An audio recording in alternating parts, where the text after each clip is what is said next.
اشفاق احمد فرماتے ہیں کہ ایک نوجوان ایک دن میرے پاس آیا، کہنے لگا بابا جی دعا کیجیے گا کہ مجھے کام مل جائے۔ تو میں نے اسے کہا کہ کیا تمہیں یقین ہے کہ تمہیں کام کی تلاش ہے؟ کہنے لگا بالکل کام کی تلاش ہے، میں 2 سال سے بالکل فارغ بیٹھا ہوں، تو مجھے اگر کام کی تلاش نہیں ہوگی تو اور کسے ہوگی؟ میں نے کہا اچھا اگر تمہیں کام مل جائے اور اس کا معاوضہ نہ ملے تو پھر؟ کہنے لگا بھائی ایسا کام نہیں چاہیے مجھے جس کا مجھے معاوضہ نہ ملے۔ تو میں نے کہا اچھا اگر تمہیں تنخواہ ملتی رہے لیکن کام نہ کرنا پڑے تو کیسا رہے گا؟ کہتا سبحان اللہ، اس سے اچھی اور کیا بات ہوگی؟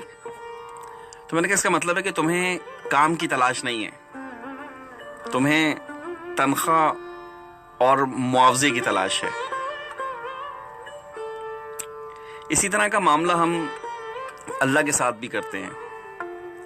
بظاہر عبادات اور باطن کسی اور شے کا طلبگار ہوتا ہے۔